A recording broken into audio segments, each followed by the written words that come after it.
कासगंज गांव में एक कुबड़ा बूढ़ा जंगल के बीचों बीच एक झोपड़ी बनाकर रहा करता था।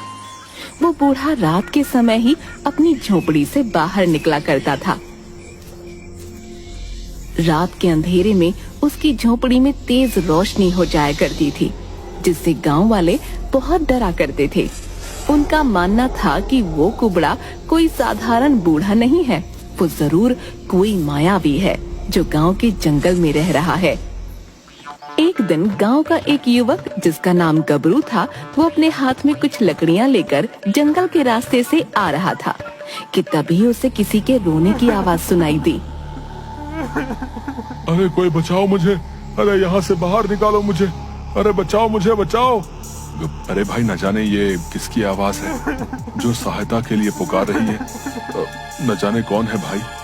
वो थोड़ा दूर चला, तभी उसे उस मायावी बूढ़े की झोपड़ी दिखाई दी, जिसके अंदर से आवाजें आ रही थीं। जैसे ही गबरू उस झोपड़ी के पास पहुंचा और अंदर झोपड़ी में जाने लगा, तभी वहाँ वो मायावी बूढ़ा आ गया। मेरी झोपड़ी में कहाँ जा रहे हो नादान इंसान? क्या जानते नहीं वो मेरी झोपड़ी है?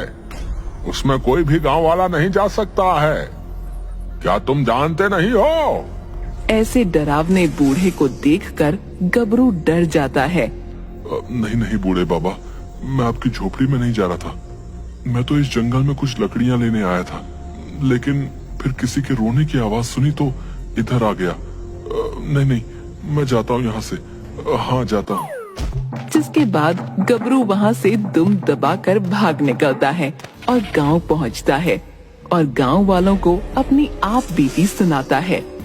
अगली सुबह चाय की दुकान पर गांव के दो आदमी बातें कर रहे थे। अरे भाई, कल रात अपना गबरू जो है, अरे वही गबरू, अरे भैया जंगल से कुछ लकड़ियां लेके आ रहा था, तो उस कुबड़े मायावी बूढ़े की झोपड़ी में से किसी के रोने की आवाज आ रही थी भैया। जैसे ही गबरू देखने के लिए आगे बढ़ा, वो मायावी डरावना बूढ़ा जो है वो उसके सामने आ गया। अरे बेचारा जो है जैसे तैसे अपनी जान बचाकर वहाँ से भागा है। अरे कल रात से ही बुखार में पड़ा है बेचारा भैया बिजू।